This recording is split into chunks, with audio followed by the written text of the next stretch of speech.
You're listening to Hoax, a production of iHeart Podcasts. Folks, it's a hoax. How come no one ever seems to believe me when I swear I never was deceiving? I'm left wondering. Welcome to Hoax, a new podcast. Or is it? It is. Every episode, we sort through the lies we wish were true and truths that sound like lies. This is not just another scam and scandal podcast. Oh, no. These are stories of pranks and grifts throughout history so big and bold, they make us question why we believe. I'm the ghost of Dana Schwartz. And I'm the evil twin of Lizzie Logan. Welcome to the show. Lizzie, I am so excited that we're doing this podcast. I'm thrilled. It's like the highlight of my schedule. Same. And also just an opportunity to talk about one of my favorite things, which is historical hoaxes. So just a bit about what this show is, if you're just joining us, which everyone is because it's our first episode. If you've been here before, how? Time travel? I guess. Future hoax? This show is going to be me, Dana Schwartz, and Lizzie Logan. Yep. Talking through historical and modern hoaxes. Every episode will focus on a new hoax. I'm Dana. I'm a writer and a podcaster. I host the podcast Noble Blood, which is about royals throughout history. Also with iHeartRadio and the podcast Very Special Episodes. I've also written 6 books. I occasionally write television. I just love researching weird areas of history and talking about them, usually into a microphone. Lizzie, who are you? Who am I? I'm Lizzie. I'm a comedy writer. By day, you can find me writing for Glamour magazine. By night, I'm on places like McSweeney's. I contributed for a very long time to Reductress. And I love a joke. I love a scam. I love a prank that goes far too far. I love lies and flim-flams. And we're also real life friends. It's true. That's just like a thing that people should know going in, that we are real life human friends. It is. And is this just an excuse to hang out more? Possibly. Yeah. You decide. Maybe this podcast is the biggest hoax of all. I will do the research and bring the story one week. And I'll do the research and bring the story the next week. We are not investigators so much as we are storytellers and compilers. So, well, should we get started on our first hoax? I think we should. I'm very, very excited. I think the first hoax that we focused on was really important to me. And it's one that's sort of a hoax classic. We're talking about the Cottingley Fairies. Lizzie, what do you know about the Cottingley Fairies to begin with? Okay, so everything I know about the Cottingley Fairies is from a movie that I caught on TV when I was a child in the 90s. Oh, what movie and starring who? I don't remember, and I didn't look it up because I wanted you to do all the research. What I remember is it was back in the days of the olden turn of the century times, and it was the era of spirit photography, and people did not particularly know what a photograph was supposed to look like. And, your average Victorian or Edward, whatever, I'm sure you'll tell me the time period. Yeah. I'm sure you'll tell me the time period. But your average Joe Schmo had no idea what a double exposure could be because there just weren't that many people making photographs. And so these 2 little girls, who I believe were sisters, figured out a way to superimpose a drawing of a fairy maybe, or a photograph of someone dressed up, I don't know, onto a photograph. And they would show them to people and nobody knew what a photo was supposed to look like. So they were I guess it's real because you can't take a photo of something that's not real. Okay. You're 60% of the way there. Okay. I'm very excited to talk to you about it because these are perfect misconceptions. The other pieces of information I believe are somewhere in my brain are that maybe one of the sisters admitted it was fake. And the other one admitted that all but a couple of them were fake and maybe died insisting that she had taken a photograph of a fairy. And I'm picturing this in the Secret Garden times. Yes. Well, that you're accurate about. So, it is Secret Garden It's Secret Garden vibes. Yes. When is Secret Garden times? Secret Garden times is in Little Princess times. And Little Princess times there's a war going on? There's definitely colonialism going on. I feel like it's a long war type situation. Yeah. Well, let's get into it. So it's 1917. Sure. We're after Queen Victoria. We're after Edwardian. Where are we? So little town called Cottingley near Bradford, which is a slightly bigger town in the top middle of England. And it's two cousins. Oh, okay. One is named Elsie Wright and the other is Frances Griffiths. Elsie is 16 this summer. Frances is 9 years old. And Frances and her mom, they had been living in South Africa. And so they moved back to England and they were staying with their cousins like while they got situated. So these little girls are living together. Well, one's 16, you said? Yeah. Okay, so there's a little girl and then like an adult in those days. Yeah, a girl who actually like was no longer in school and was working. Yeah, okay. But they're still her cousin. And the two little girls like to go play at the beck. And a beck is like a little stream on the bottom of a ravine near their house. Sure. Because there's no like TikTok. It's 1917. What are you going to do? Their mom was like, they made a picnic lunch and went down to the beck. That was a day. Their day. Kill a day doing that. Honestly, kind of a good day. I would do that now. I wouldn't, but have fun. You wouldn't have a picnic by a stream? I would. Maybe. I don't know. It seems like nice. There would be a lot of bugs. Yeah, well, and also you would get wet because what happened is Frances, the 9-year-old, would come back and her pants and shoes would be wet. And her mom would be mad because in those days, laundry was like a huge hassle, probably. But her mom was annoyed. And Frances, when her mom got mad at her, said, "It's not my fault. I was playing with the fairies." Typical 9-year-old excuse. Yeah. And the mom is like, very funny, go to your room or whatever the punishment was. And Elsie, the 16-year-old, said, "We'll show them." They borrowed Elsie's dad's camera, which was a Midge camera. And we'll get a little bit into the details of the camera. I'm picturing a big box on a tripod with a hood that you put over your face. We're a little past that. It's a little smaller and a little easier than you think. Okay. But her dad, Arthur, was an amateur photographer and he had his own darkroom. And so Elsie, the 16-year-old, said, "Let's borrow my dad's camera and show the grown-ups what's what." And they come back and say, "Look, we took a picture of a fairy." And I'm going to text you a picture and I want you to maybe describe what you see. Oh, it's really cute. Okay. So there's a girl posing in front of what looks like a waterfall, and she's sort of resting her elbows on some moss.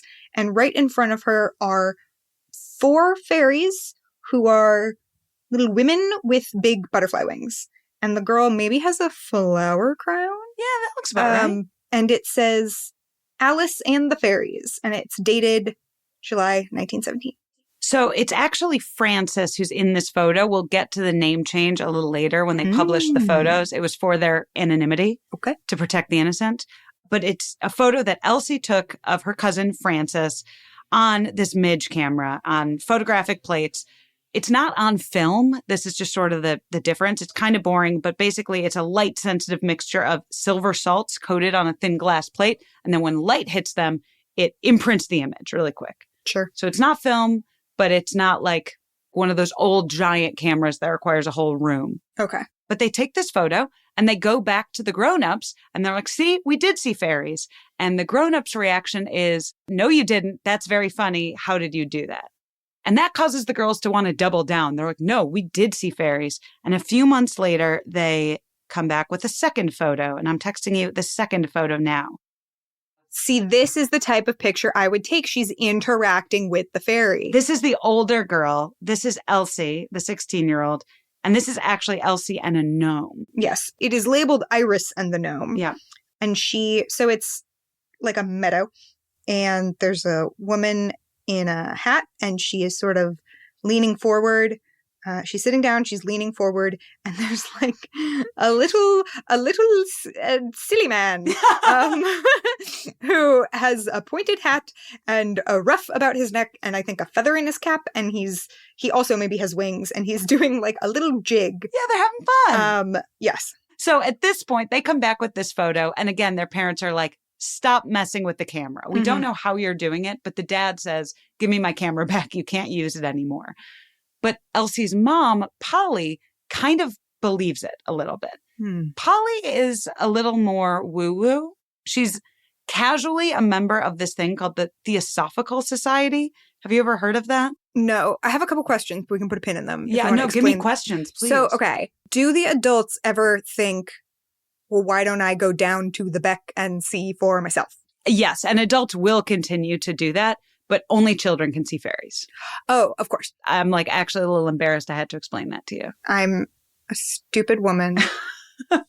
And then my other thing is more of a comment. Yeah. If it were like me and I had gotten caught doing this, I would maybe like, at this point, I would advise them to pivot to just like being cool, artsy photographer. Like they have a talent. Yeah, but it's like they have a skill. But it's that thing of when someone's not falling for your trick, you want to double down. I know, but they could just like make money as party photographers who then like make it look like you had fairies at your party. Anyway. Well, it's a good theory if that's how they're taking these photos. I'm but just saying, maybe they're just taking photos of these girls fairies. were not just liars. They had a skill. But maybe they're just taking photos of fairies, Lizzie. This is another thing hoax listeners should be aware of. I'm a skeptic. I'm the Scully in this relationship. As opposed to me, I actually think they're fairies. That's the thing about me. I believe. Yeah, you do, even Mulder. though they, yeah, you spoiler alert, fully confessed, I do believe there are fairies. But yeah, so Polly is a little more woo-woo, a member of this thing called the Theosophical Society, which is this weird quasi-religious movement that started in 1875 that's kind of a combination of like philosophy, occultism, and comparative religion. And basically, I'm going to quote what like one of their fundamental beliefs is. It's, quote, forming a nucleus of universal brotherhood of humanity without distinction of race, creed, sex, caste, or color. And then they also believe in human evolution on Earth, but also a spiritual hierarchy of evolution where like there's a potential for humans to become advanced spiritual beings. And fairies just sort of like fit into this mythology. Okay. It's now 1920, so it is 2.5 years later. Okay. Polly goes to a talk of the Theosophical Society in the nearby town, and the talk is on fairies. And afterward is just chatting with people and being like, you know, my daughter got a picture of fairies. And so far, it's just these 2 photos. So far, it's just because they took the camera away. Yeah, the dad was like, stop messing with my camera. And she's chatting and tells people her daughter took these pictures. And the woman who's doing the lecture was like, well, can I see those pictures? She's like, sure. Polly sends the pictures to that lady. They kind of get around and they reach a man named Edward Gardner, who's a very prominent member of the Theosophical Society. Another version of the story I've read is that he saw the photos on display at an annual like Theosophical conference. Okay. But he sees these photos and he is thrilled about them. I'm going to quote from him. And he says, quote, the fact that 2 young girls had not only been able to see fairies, which others had done, obviously, of course, but had actually for the first time ever been able to materialize them at a density sufficient for their images to be recorded on a photographic plate meant that it was possible that the next cycle of evolution was underway. Sure. So his thing is less like, oh, fairies exist. It's like, oh, well, we know fairies exist, but not everyone is able to perceive them as solid in such a way that a flashbulb would. Yes, and now that they are there. Well, now that we have photographic evidence of them, that's something big is happening. Okay. He, you know, as you do, sends the photos to an expert, a photography expert. Oh, okay. I thought you meant a fairy expert. I was like, I feel like these people are the fairy experts. He's the fairy expert. Okay, he sends them to a photography expert. He sends them to a photography expert named Harold Snelling, and he says, the thing you can see about this photo is it actually has not been tampered with after the fact. Can I posit a theory? Yeah. I'm not going to tell you if you're right or wrong, though. Okay, but I just want, on the record, if the photos haven't been tampered with after the fact, did they just draw pictures of fairies and, like, I'm thinking, like, basically the old-timey version of cardboard cutouts? I mean, that's an interesting theory, but according to Gardner, Mr. Snelling's report on the 2 negatives says that he is perfectly certain of 2 things connected to these photos, namely, quote, 1 exposure only, so not a double exposure, and 2, all the figures of the fairies moved during the exposure, which was instantaneous. And then this is Gardner, I'm quoting again, as I put all sorts of pressing questions to him relating to paper or cardboard figures and backgrounds and paintings and all the artifices of the modern studio, he proceeded to demonstrate by showing me other negatives and prints that certainly supported his view.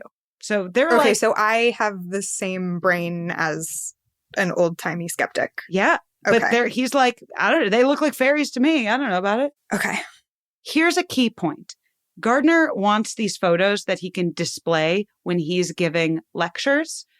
And so he has Snelling clarify them.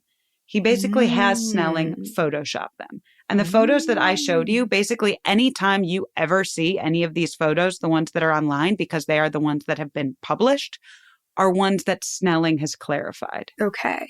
So the blurrier version is the one that was convincing these people. exactly. Okay. So anytime now that anyone is looking at these photos, it's like a rudimentary Photoshopped version of them. Are the originals like on display somewhere?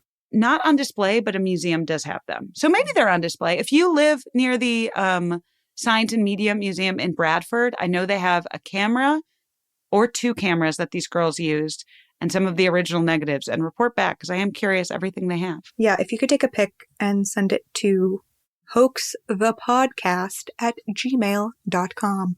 So that's the key point here, is that he intensifies the photos. Intensified is in air quotes. I'm using his word. And that's what people are looking at when they're like, fairies. I'm thinking of Time making O.J. Blacker on the cover.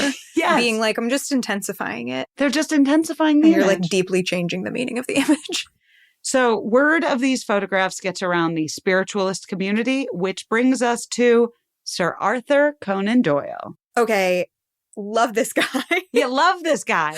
Makes perfect sense that he is in these times, as I also think of them as Sherlock times. Yeah. He's butting his head in everywhere. Okay. So we're with Sir Arthur Conan Doyle, ladies' man, man's man, man about town. Man about town. A Scottish author and physician and a doctor, born in Edinburgh. This is 1920 right now. He's 61 years old, already very famous, very successful, very rich, already knighted. It's kind of devastating. He wrote Sherlock Holmes the first Sherlock Holmes when he was 27. And that's all anybody ever liked. Yeah. And this is, by the time that this is happening, it's been 33 years since Sherlock Holmes came out. And like, he's already killed Sherlock and brought him back. He's so famous. But he's also a spiritualist and really interested in psychic and paranormal phenomenon, which I actually find very endearing. Because again, this is like, as you said, the turn of the century, and he's a scientist. And I think the idea that there's a lot out there that we don't understand is very scientific. He actually writes, I'm going to quote him here. It definitely speaks to like a curiosity about the state of the world. Yeah. But the problem is when you're bad at the science part of figuring out what's actually real. Like the curiosity is good, but then you have to examine things empirically. People think that he became a spiritualist after the death of his son in World War I. That's sort of like the conventional knowledge. Sure. Like his son died and then he became interested in spirits. That's actually not true, because he had been writing about spiritualism years before his son died. But spiritualism does have these spikes during like times of senseless death, especially among young people. Like, as you mentioned, spirit photography, which is like the practice of taking a photo and someone being like, ooh, look behind in the photo, there's a spirit, which was a simple double exposure usually. I will say, if you ever look up spirit photographs, those to me are so much more convincing, because it's just like blurs behind you. And I'm like, maybe that is a ghost. Maybe it is a ghost. Those started after the Civil War. Those like came into main prominence. And then this is happening after World War I. Indeed. So it's like these moments of like trauma and death and trying to make sense of it all.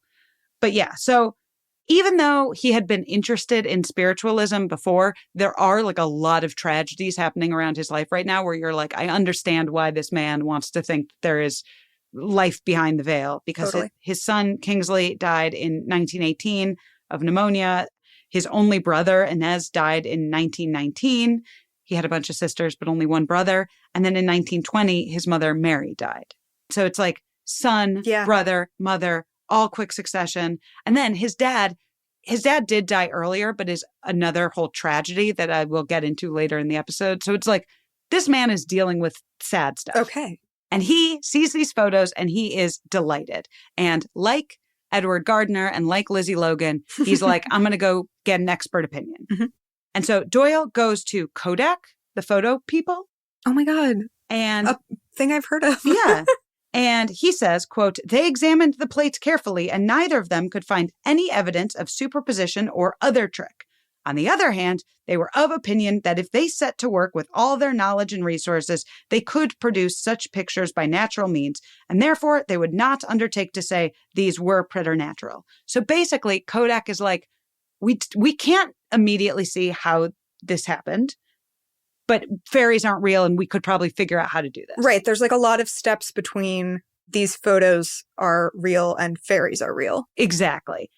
Doyle also, I think very charmingly, reaches out to a friend of his who's a clairvoyant to ask if the photos are real. And the clairvoyant is like, I think these photos were faked because I'm not seeing little girls. I'm seeing like an old bald man taking these photos.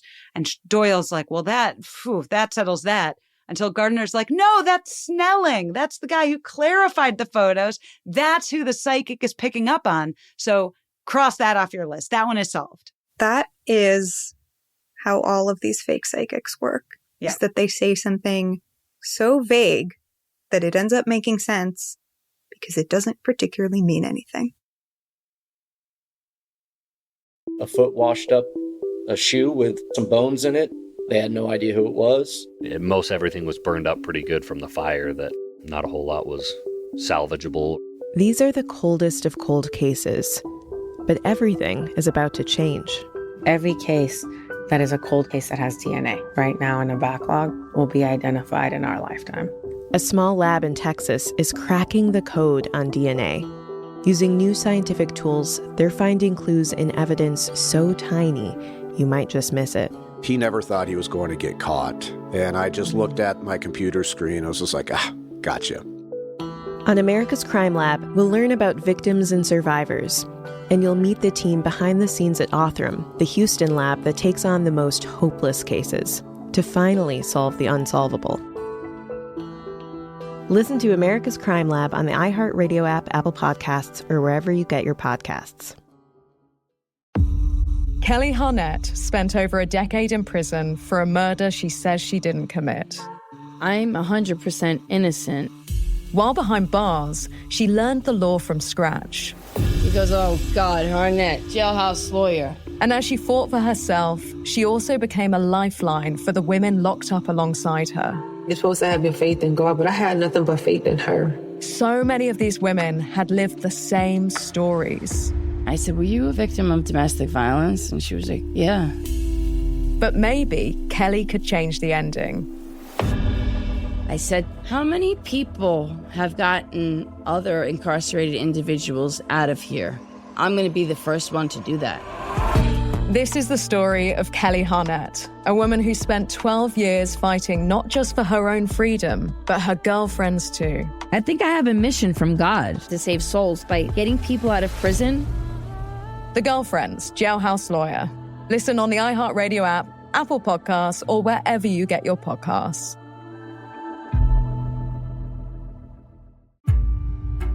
Liz went from being interested in true crime to living true crime. My husband comes back outside and he's shaking and he just looks like he's seen a ghost and he's just in shock.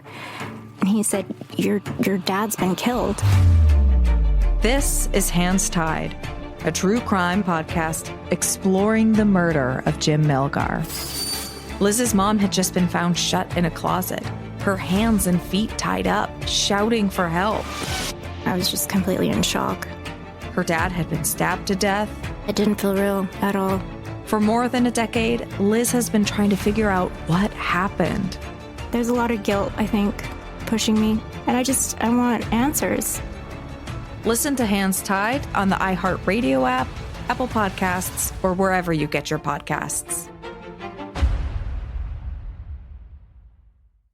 The Stuff You Should Know guys have made their own summer playlist of their must-listen podcasts on movies. It's me, Josh, and I'd like to welcome you to the Stuff You Should Know summer movie playlist. What screams summer more than a nice, darkened, air-conditioned theater and a great movie playing right in front of you? Episodes on James Bond, special effects, stuntmen and women, disaster films, even movies that change filmmaking, and many more. Listen to the Stuff You Should Know summer movie playlist on the iHeartRadio app, Apple Podcasts, or wherever you listen to podcasts. The other main criticism that people are bringing up is like, why do these fairies look like stereotypical fairies? Yeah. Like, why do they look like the fairies that like a child would imagine?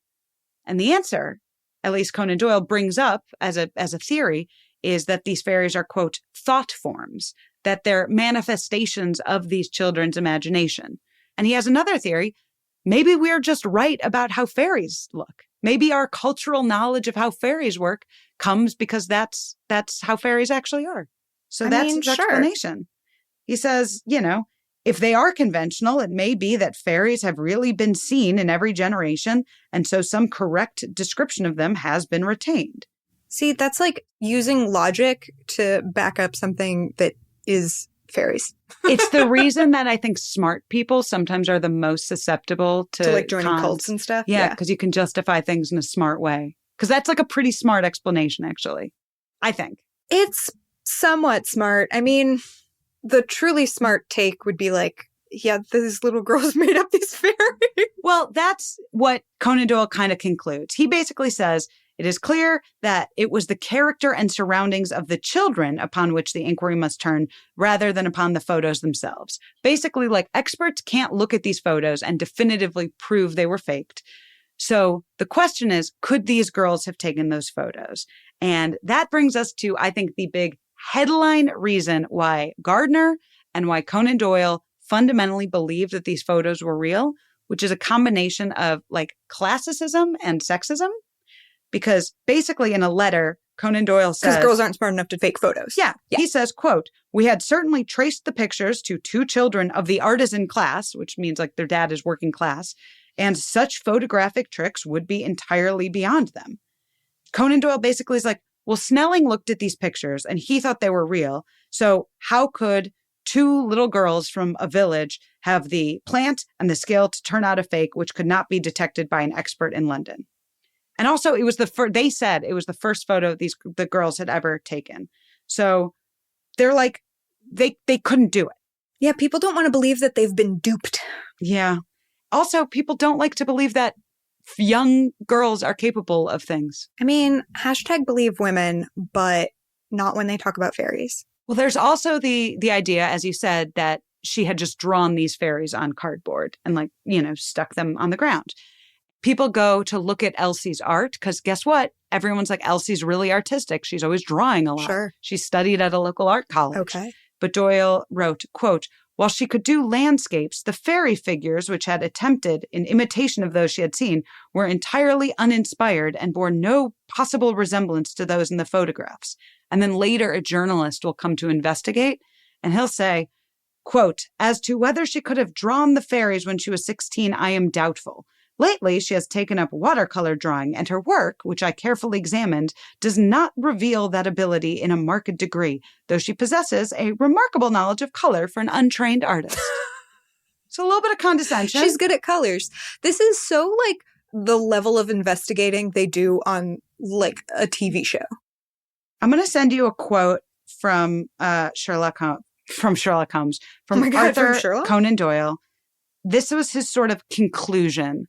And I would love you to read out loud his idea. Okay. "Granting the honesty of the father, which no one has ever impugned, Elsie could only have done it by cut-out images, which must have been of exquisite beauty, of many different models, fashioned and kept without the knowledge of her parents, and capable of giving the impression of motion when carefully examined by an expert. Surely this is a large order." Yeah. See, again, it's like, okay, but it's still more likely than fucking fairies. Yeah, you accurately described something very plausible. Like, again, it's like, well, there's no way these girls could have done it. It's like, okay, so someone helped them. Like, there's so many logical leaps that either these girls did it all on their own or there's fairies. Just, I want to point out, by the second, there's going to be more photos taken. And by the time that Arthur Conan Doyle is involved, Elsie is 19. She could draw something. She's out of school. She's studying at a local art college. She's working as an illustrator for a local jeweler's. And she's a production assistant at a local photography studio. And also, she does post-photo coloring work at a local Christmas card factory. Well, she's good at colors. Rudimentary colors for an untrained artist. But this is not some, like, people sometimes say when they're like, the Cottingley Fairies, I think they're picturing, like, children. And this is a 19-year-old girl. I was definitely picturing, like, a 12-year-old and a 10-year-old. And this girl is a teen. So Doyle is excited about these 2 photos and sends Gardner. Doyle is off in Australia doing a lecture tour. So he goes, you go visit the family. And Gardner gives them 2 new cameras, Butcher and Son, W. Butcher and Son cameo folding plate cameras, which are fancier, one for each of them. And he's like, take photos. And now this gentleman and this very, very famous man have given you 2 very expensive cameras and told you to go take photos of fairies.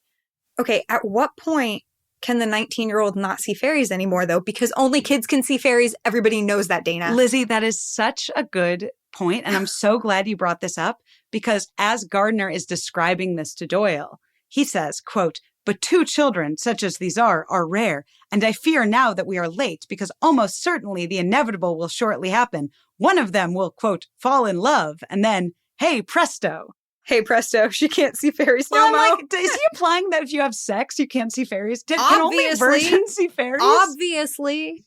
So I guess that's what he's saying. See, I would think it would be like getting your period. You can't see fairies anymore, but I don't want to speculate on this child's, but like, she's 19. yeah. And also at this point, I remember how I said like Frances, the little girl, they were only living with them because they had like just moved back. Okay. Have they moved away They've now? moved a little bit away now. And of course, they write, Arthur Conan Doyle says, like, one of our difficulties is that the associated aura of the 2 girls is necessary.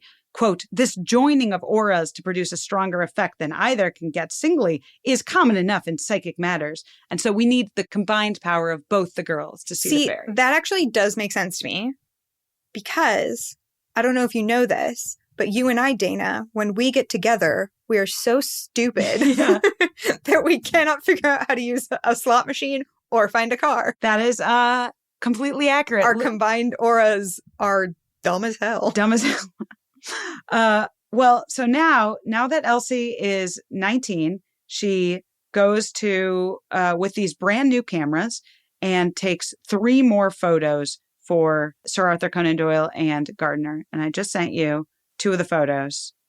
Oh, you know what this reminds me of? And here's the 3rd photo. A little bit when you were talking about people underestimating women. Yeah. Is when Taylor Swift had to write a whole album by herself to prove that she wrote her own music. Yeah. Yeah, these are the Speak Now. This is the Speak Now hoax. It is enchanted. Ha ha ha. I actually do think these photos are better pretty than the original. Yes. Okay. So there's fairy offering flowers to Iris. And which that's is, Elsie, the older girl. Yes. A girl sort of gazing at a branch, and on the branch stands a woman wearing like a very cute dress. It's like also a very chic, like 1920s I know, flapper it's like a little outfit. flapper. It's got a drop waist for sure. And she has like She a has, little like, a flapper bob. haircut. Yeah. You could say, well, maybe the fairies see human fashion and are like, I like this. Yeah, or of course, if you're giving them form by imagining them, you give them a good outfit. Yeah. Okay, then there's Alice and Leaping Fairy, which is the younger girl, and she's in a thicket, and there is a fairy who is indeed leaping near her shoulder. All right, fairy, sunbath, comma, elves, comma, etc. This one is the realest looking to me because it's blurry and it's kind of hard to tell what's going on. There are no girls in it. There's no humans in it. There's just like a bramble and some flowers, and then one woman, and she's wearing like a flowy dress, and then I guess like some more flowy fabric is maybe caught in the branches. So obviously Conan Doyle sees these photos. He's like, yeah, these are real. He's like, these are real. He publishes an article December 1920 in The Strand magazine, which is like a general interest magazine that had also published Sherlock Holmes stories. And the headline is Fairies Photographed, an epoch-making event described by A. Conan Doyle. The first article is just the first 2 photos, and he changed their names to Alice and Iris to protect their anonymity. Good names. And then in March 1921, he publishes these next 3 photos, The Evidence for Fairies, with more fairy photographs. And then... Oh, I have a question. Yeah. Are these second batch of photos also touched up by Mr. Snelling? Yes, they are. Okay. Just to make sure, touched up for display and for resale. Then he publishes a book called The Coming of the Fairies. A whole book? Well, here's what I'll say. I read this book.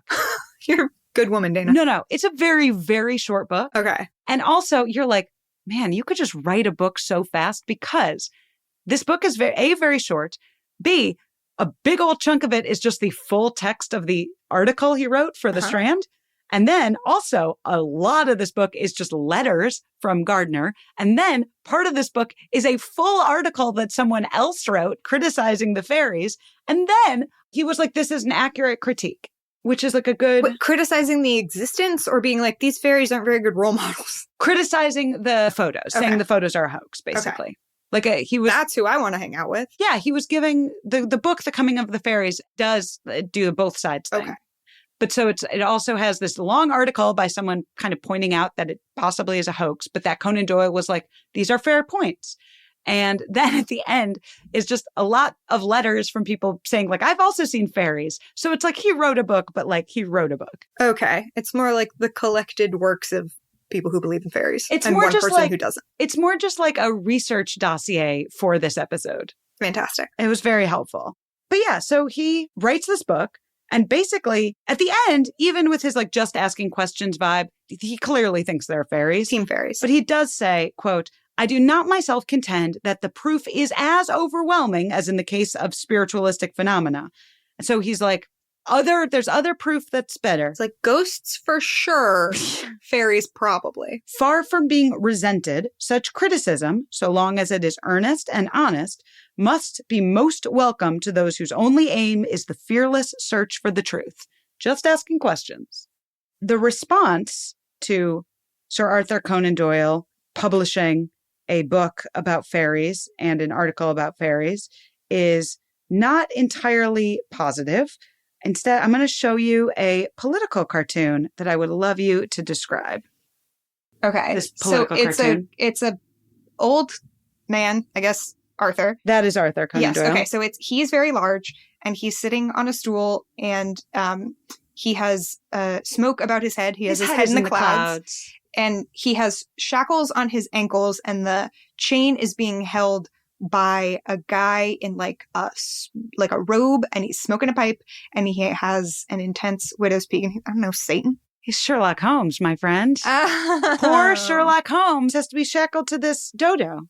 I mean, there are certain characters who I wish existed apart from their authors. So I kind of get it. And this headline from the San Francisco Examiner, hey, Lizzie's from San Francisco, says, poor Sherlock Holmes, hopelessly crazy? That's not a very nice headline.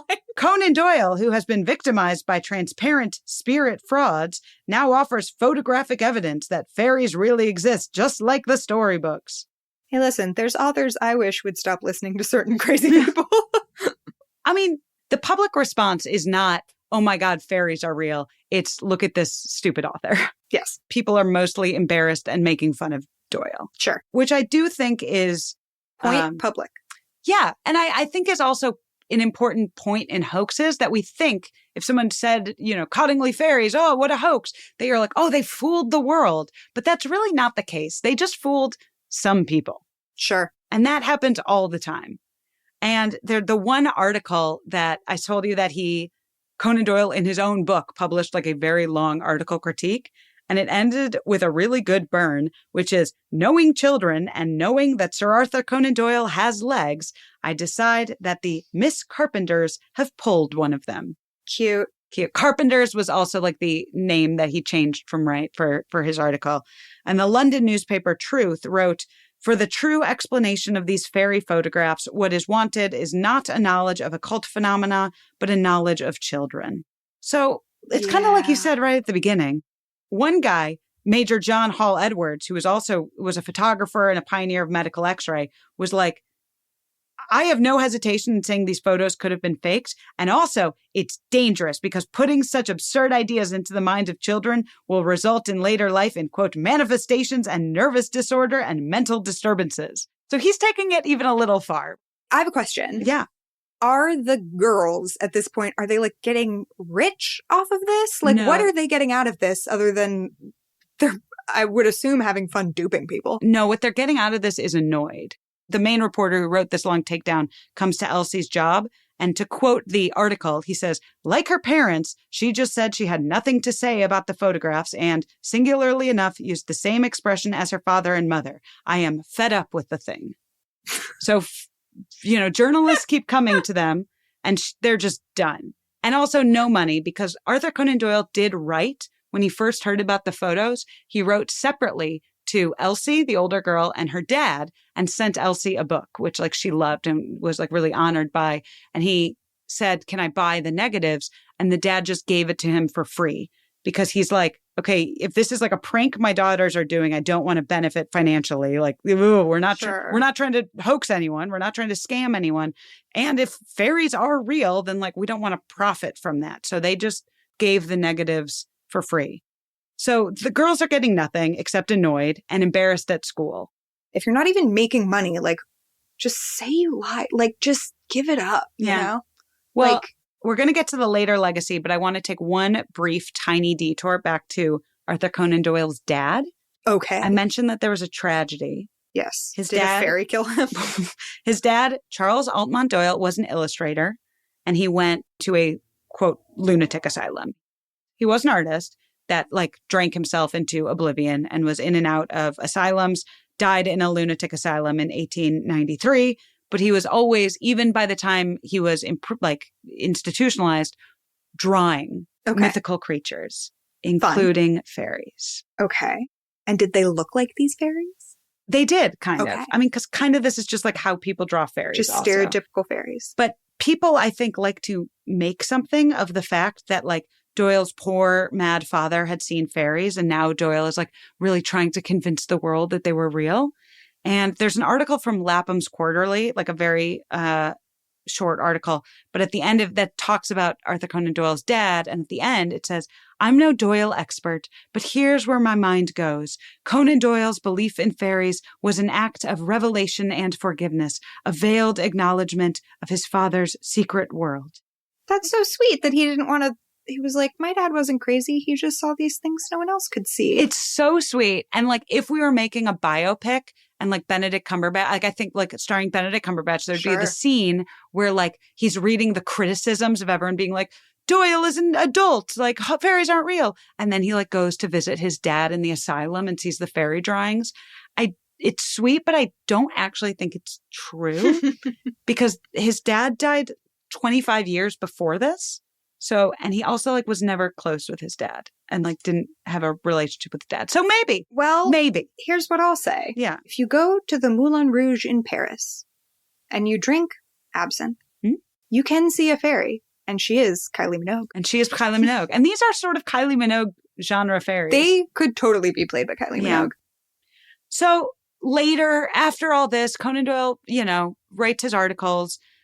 Gardner visits the girls in Cottingley one more time with more cameras and more photographic plates, and also brings like an occultist friend of his, and he wants more photos. And the girls are like, oh, no, no more this time. Yeah. The weather's not cooperating. And as he said, as Arthur Conan Doyle writes, the fates were most unkind and a combination of circumstances stood in the way of success. But the girls are like, oh, no, yeah, we can still see the fairies. And the occultist that Gardner brought was like, yeah, I see fairies everywhere here. There are definitely fairies here. Or he has glaucoma. A foot washed up a shoe with some bones in it. They had no idea who it was. Most everything was burned up pretty good from the fire, that not a whole lot was salvageable. These are the coldest of cold cases, but everything is about to change. Every case that is a cold case that has DNA right now in a backlog will be identified in our lifetime. A small lab in Texas is cracking the code on DNA. Using new scientific tools, they're finding clues in evidence so tiny, you might just miss it. He never thought he was going to get caught. And I just looked at my computer screen. I was just like, gotcha. On America's Crime Lab, we'll learn about victims and survivors. And you'll meet the team behind the scenes at Othram, the Houston lab that takes on the most hopeless cases, to finally solve the unsolvable. Listen to America's Crime Lab on the iHeartRadio app, Apple Podcasts, or wherever you get your podcasts. Kelly Harnett spent over a decade in prison for a murder she says she didn't commit. I'm 100% innocent. While behind bars, she learned the law from scratch. He goes, oh God, Harnett, jailhouse lawyer. And as she fought for herself, she also became a lifeline for the women locked up alongside her. You're supposed to have faith in God, but I had nothing but faith in her. So many of these women had lived the same stories. I I said, were you a victim of domestic violence? And she was like, yeah. But maybe Kelly could change the ending. I said, how many people have gotten other incarcerated individuals out of here? I'm going to be the first one to do that. This is the story of Kelly Harnett, a woman who spent 12 years fighting not just for her own freedom, but her girlfriends too. I think I have a mission from God to save souls by getting people out of prison. The Girlfriends, Jailhouse Lawyer. Listen on the iHeartRadio app, Apple Podcasts, or wherever you get your podcasts.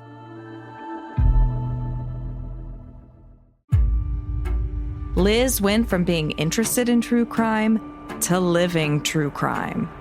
My husband comes back outside and he's shaking and he just looks like he's seen a ghost and he's just in shock. And he said, your dad's been killed. This is Hands Tied, a true crime podcast exploring the murder of Jim Melgar. Liz's mom had just been found shut in a closet, her hands and feet tied up, shouting for help. I was just completely in shock. Her dad had been stabbed to death. It didn't feel real at all. For more than a decade, Liz has been trying to figure out what happened. There's a lot of guilt, I think, pushing me. And I want answers. Listen to Hands Tied on the iHeartRadio app, Apple Podcasts, or wherever you get your podcasts. The Stuff You Should Know guys have made their own summer playlist of their must-listen podcasts on movies. It's me, Josh, and I'd like to welcome you to the Stuff You Should Know summer movie playlist. What screams summer more than a nice, darkened, air-conditioned theater and a great movie playing right in front of you? Episodes on James Bond, special effects, stuntmen and women, disaster films, even movies that change filmmaking, and many more. Listen to the Stuff You Should Know summer movie playlist on the iHeartRadio app, Apple Podcasts, or wherever you listen to podcasts. And so for the next kind of few decades, people more or less forget about this. Mm-hmm. Occasionally, people will interview the girls and they sort of hint at the fact that it wasn't real. They don't come out and say it was a hoax, but they say things like, oh, it was just, we were photographing our thoughts. That's cute. I also wish they would say how they did it. Yeah, so that's sort of where we're at for the next few decades until the 80s. The 1980s. The 1980s. And Okay. we're introducing a man named Geoffrey Crawley, who's the editor of the British Journal of Photography. Are the girls dead at this point? They are not. But they're really old. They're 70s and 80s. Okay. And Geoffrey Crawley is like, look, I'm going to start from square one and examine this scientifically. And he writes a 10-part series for the British Journal of Photography from 1982 to 1983, exposing them as fakes incredibly methodically, using the exact same cameras and the exact same lenses, figuring out exactly objectively how you would have made the photos look like that. And he's kind of the first one who goes back to the original negatives and sees the way they're blurry in the way that they were before Snelling clarified them, and figures out painstakingly that they were, in fact, hoaxes. This is the type of stuff I love. I love the scene in Apollo 13 where they have all the stuff that the astronauts have on board and they have to figure out how to make an air filter. I love when you just like get the gear and try to make the thing. That is exactly what he's doing. He gets the original cameras. Yes. And figures it out. I love that. I'm going to go through the explanation, but I just think it's very, very sweet that the New York Times in his obituary, he was just so nice about it in this takedown. He isn't mean or he's an expert who's not. Well, I mean, it sounds like he was impressed. He was like, you did a really good job faking these photographs. And then his New York Times obituary headline is Geoffrey Crawley, 83, dies, gently deflated a fairy hoax. And at the end of his article, he wrote, of course there are fairies, just as there is Father Christmas. The trouble comes when you try to make them corporeal. They are fine poetic concepts, taking us out of this, at times, too ugly real world. At least, Elsie gave us a myth which has never harmed anyone. And he also gives Elsie her props, which no one else has, and says how many professed photographers can claim to have equaled her achievement with the first photograph they ever took. That's so nice. This podcast is not that nice. Yeah, he's so nice. And Crawley receives a letter dated February 17th, 1983, from a woman named Elsie Hill, maiden name Wright, who was 81 years old. Okay. And she says, I am going to send you a quote, and please read. This is way more heartwarming than I thought it would be. Dear Mr. Crawley, thank you for your letter revealing so much depth and understanding of the pickle Francis and I got ourselves into that day, when our practical joke fell flat on its face, when no one would believe we had got pictures of real fairies. Just imagine if they had. The joke would have ended there and then, but instead the laugh was on us. Both feeling rather silly, we let our joke lie flat on its face till some years later when Conan Doyle came into it. Which is basically what happened with these kids got annoyed. They figured out how to fake these fairy photographs, wanting to fool their parents. And when their parents didn't even pretend to be fooled, not even like, oh my God, fairies are real. The girls would have been like, we tricked you. Yeah. Like, cause that's how, but instead they were like, no, they're real. And all this because they wouldn't stop getting wet. Because they wouldn't stop playing in the splashing in the stream. I mean, who hasn't been there? But right, it's like they just wanted to be able to like put their hands up and say like, I fooled you. Yeah. And their parents didn't let them do that. And so then they were like, well, now what?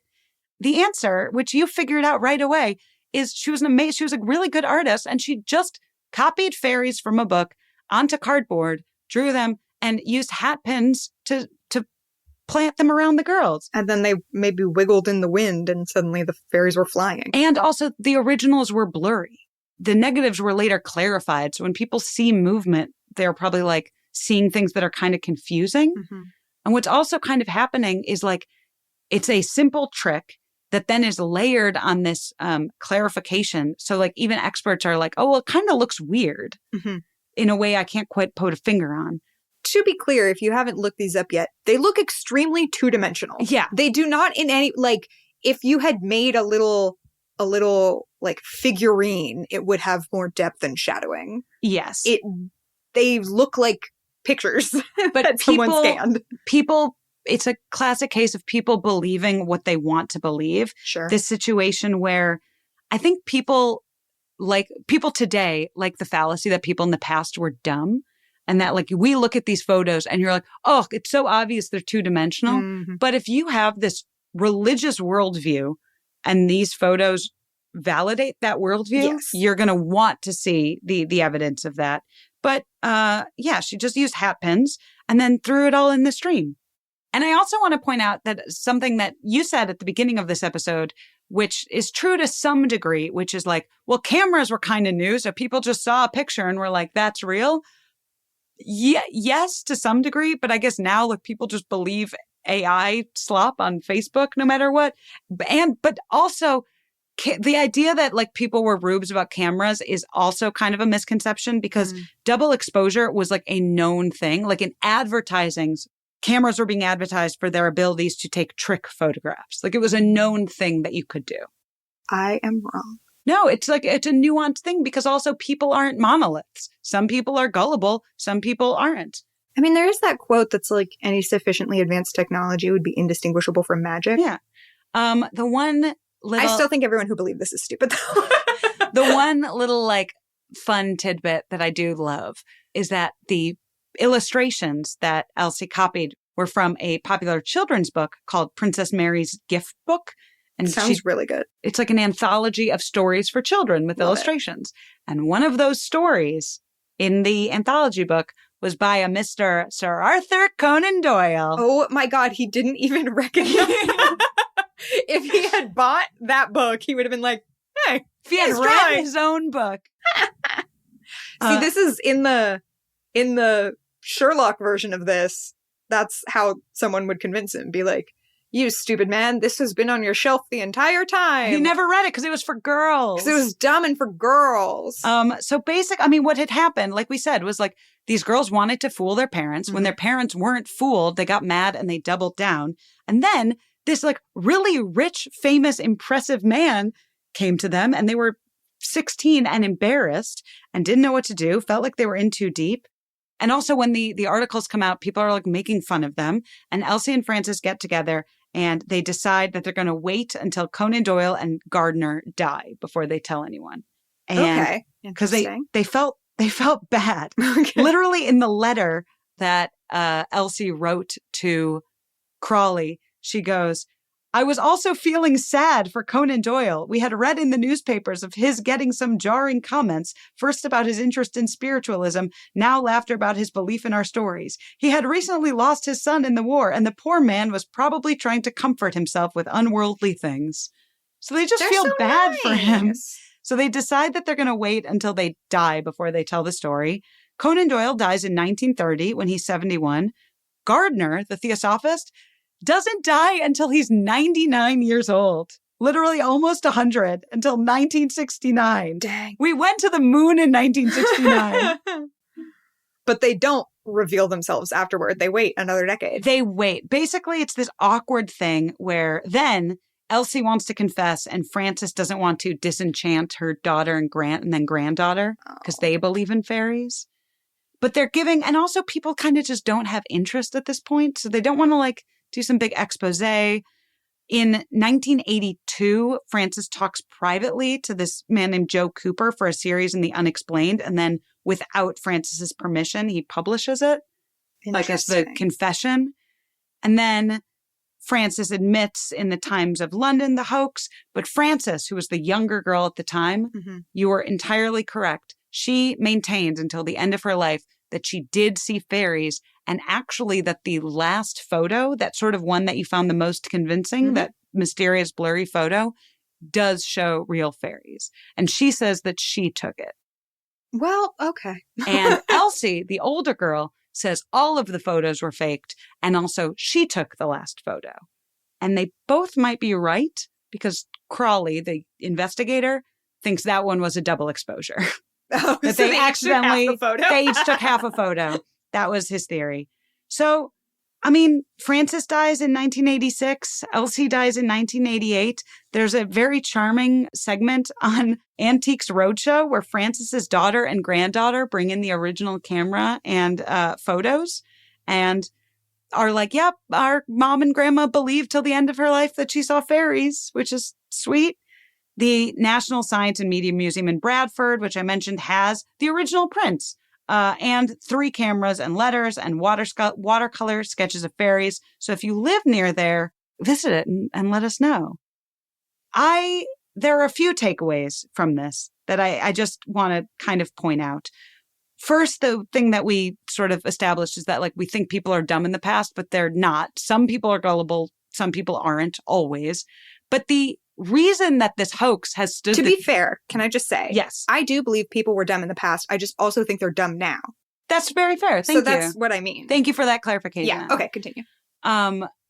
The reason that this hoax has lasted for 100 years isn't because people believed it so much, but kind of for the opposite reason. I think the reason that the Cottingley Fairies hoax has lasted so long is it's because isn't it crazy that the guy who wrote Sherlock Holmes believed this? Yes. So that's crazy. That's why this is a famous hoax. Sure. Not that it's so plausible. So, and the other thing that I do think is a good reminder for this episode and just hoaxes in general is people think of hoaxes as kind of mean tricks, but this hoax only ever was an act of kindness. The reason that Elsie made the fairies in the first place was because her little cousin was getting in trouble from her mom. Her mom was mad at her for falling in the stream. And so she's like, we'll show her. And then they felt bad for Conan Doyle and Gardner. They were embarrassed. So it was a hoax out of British politeness. You had brought up before benefiting financially. Mm-hmm. The girls did not, but the men involved absolutely did. They guys did a book and a lecture series. Reproductions of the photos were made for sale at a cost of 2 shillings 6pence. And the profits from that sale was divided between 3 men, Arthur Conan Doyle, Edward Gardner, and Harold Snelling. And apparently, quote, Doyle seems to have stuck out for his rights to a larger share in any profits, since, as he pointed out, the exercise really rested on the article in the Strand. That's from Crawley's expose. He does seem to be the one making this a thing. There is 0 profit for Elsie and Frances. Allegedly, Doyle gave them each £20 in bonds, which is not that much. Nope. So not only did Elsie profit, it was actually actively bad for her she gets fired from her job at the card factory because there's too many calls from interviewers, and also possibly she refused to let them use one of the photographs on a Christmas card. And also, she loses confidence in her own art because remember, all of these exposés about people arguing whether these photos are real or not is all people being like, and yeah, we've seen her art and it's kind of shitty. So, so I wouldn't believe it. She's probably not capable of it. Like the people defending and believing the hoax, it rested on her own art being shitty. See, again, this is why, and I totally understand the like altruistic reasons that they didn't, where I'm like, ladies, demand credit for the thing you're good at, which is making these photos. Like, you are good at art. She even sort of sassily writes in that 1983 letter to Crawley, this large nursing home was built by the Theosophist Association entirely from the proceeds of money from copy photos of the Cottingley Fairies booklet, costing £500,000. Frances is a widow, and I expect she thought it a bit ironical as I sat mending flaws in cloth in a weaving mill far across the sea, because she moved to the United States, while at the same time, Mr. Gardner, who was a Theosophist, was on a fully paid tour of the universities all over the USA, telling our fairy story. So even when Elsie kind of tried to profit, she couldn't. In 1972, she tried to sort of like break the news and sell her mementos to Sotheby's in London, but they declined because they only dealt with, quote, very ancient documents. So even when they tried to make some money, they couldn't. And I posit to you then, who is the real scammer here? Well, did they only ask Sotheby's? I feel like Ripley's would have bought it. Like, there's more than one place that buys old stuff. You really should have advocated for them. I just say, like, I feel like I just want to give them so much advice. Yeah. Okay, who is the real hoaxster? I guess it was like the society that turned it from like a prank into a hoax by trying to disseminate this as like real information. Yeah. But I also just don't think that people should lie. So like that's why I'm slightly less generous toward the girls, even though they had such nice aims, where I'm just like, but it's a lie. It's a lie, but it's like, isn't that what little girls do to their parents? Yeah, but then when you're not a little girl anymore, you say, oh, by the way, I made that up. Yeah. But then I think they were just embarrassed and in too deep. Which, like, imagine if, like, a famous, like, the most famous acclaimed author, you, like, told a lie and then he was, like, defending you. And who's, like, the equivalent of a Sir Arthur Conan Doyle, like, a popular and also, like, esteemed author. I don't know. I mean, I get being embarrassed. Like, but imagine if say, like, I'm sorry, I was 12. Imagine if you made a little prank when you were 12, and then Anne Patchett was like, "Oh my God, Lizzie, this is brilliant. Thank you for reinforcing my worldview. I'm going to write a whole book about how right you are." I would be like, someone needs to help Anne Patchett. I'm also honest to a fault. Like, in circles where I am known as being rather blunt. Which I think is a good thing. I really relate to being too embarrassed to tell the truth. The difference, I think, with us is I very much am so scared of confrontation that if I did get caught in a lie, it would be really hard for me to admit the truth. But that's why I wouldn't lie in the first place, because the thought of it makes me really anxious. Yeah, these days I only lie for fun. Well, that's what they were doing. They were trying to get out of trouble. Well, also fun. The older one was definitely also having fun. She was borrowing her dad's camera. Yeah. Drawing fairies. I mean, again, they had no TikTok. What were they supposed to do? They were drawing fairies on cardboards and sticking them into the ground with hat pins. It sounds fun. So, Lizzie, you've seen a movie about this. They've made at least two. One called Fairy Tale, A True Story, starring Peter O'Toole, and then one called Photographing Fairies with Ben Kingsley. You presumably saw one of those. I feel like I saw the first one. When did the first one come out? 1997. That sounds right. Who would you cast in this movie? Okay, well, in my movie, they are sisters. Okay. And we're making this... Simplify for the screenplay. We need to simplify. And in my movie, we're making this 15 years ago.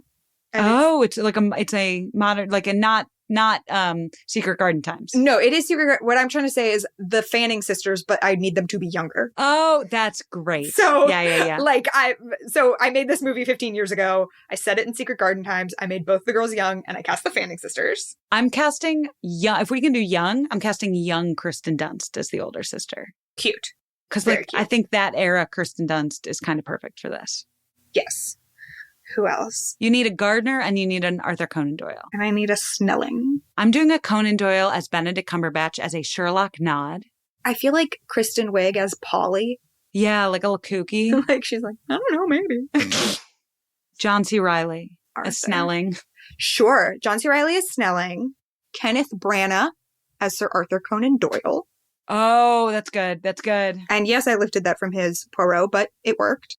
Do you think you would have fallen for this? No, but I'm scared of conflict in the way that I don't like to call people out for lying. No, you would have been dunking on Conan Doyle on Twitter. Maybe, but I would have only if everybody else was doing it too. Yeah. Like I would never be the person to be like whistleblower. I would just be like, oh, like cool pictures. I don't know. You know what I mean? Like I would never, because if it turns out that it was real, I would feel so stupid. That fairies exist. The world order has been upended. I don't know. Yeah, no, I mean, absolutely correct. You don't want to be the one person who doesn't realize that fairies aren't real. Yeah. Well, thank you so much for listening to our pilot episode. You should follow me on Instagram at Dana Schwartz with 3 Z's at the end, and follow the show's Instagram at Hoax the Podcast. If you have any questions, comments, photos of you with fairies at this museum with the camera, you should email hoaxthepodcast@gmail.com. Lizzie, where can the people find you? They can find me online at LIZZZZIELOGAN across most, if not all, platforms. Send us your hoaxes. Send us your pictures of fairies. Thanks for listening. More hoaxes to come. Bye. Bye.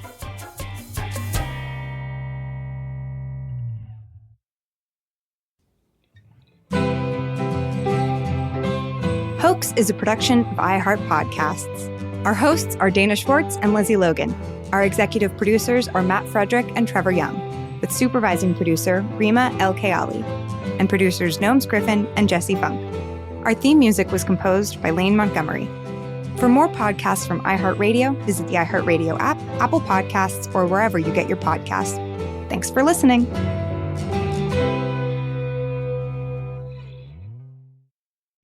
Every case that is a cold case that has DNA right now in a backlog will be identified in our lifetime. On the new podcast, America's Crime Lab, every case has a story to tell, and the DNA holds the truth. He never thought he was going to get caught. And I just looked at my computer screen. I was just like, gotcha. This technology is already solving so many cases. Listen to America's Crime Lab on the iHeartRadio app, Apple Podcasts, or wherever you get your podcasts. Liz went from being interested in true crime to living true crime. My husband said, your dad's been killed. This is Hands Tied, a true crime podcast exploring the murder of Jim Melgar. I was just completely in shock. Liz's father murdered, and her mother found locked in a closet, her hands and feet bound. It didn't feel real at all. More than a decade on, she's still searching for answers. We're still fighting. Listen to Hands Tied on the iHeartRadio app, Apple Podcasts, or wherever you get your podcasts. The Girlfriends is back with a new season, and this time I'm telling you the story of Kelly Harnett. Kelly spent over a decade in prison for a murder she says she didn't commit. As she fought for her freedom, she taught herself the law. He goes, oh God, Harnett, jailhouse lawyer. And became a beacon of hope for the women locked up alongside her. You're supposed to have your faith in God, but I had nothing but faith in her. I think I was put here to save souls by getting people out of prison. The Girlfriends, Jailhouse Lawyer. Listen on the iHeartRadio app, Apple Podcasts, or wherever you get your podcasts. The The Stuff You Should Know guys have made their own summer playlist of their must-listen podcasts on movies. It's me, Josh, and I'd like to welcome you to the Stuff You Should Know Summer Movie Playlist. What screams summer more than a nice, darkened, air-conditioned theater and a great movie playing right in front of you? Episodes on James Bond, special effects, stuntmen and women, disaster films, even movies that change filmmaking, and many more. Listen to the Stuff You Should Know Summer Movie Playlist on the iHeartRadio app, Apple Podcasts, or wherever you listen to podcasts. This is an iHeart podcast.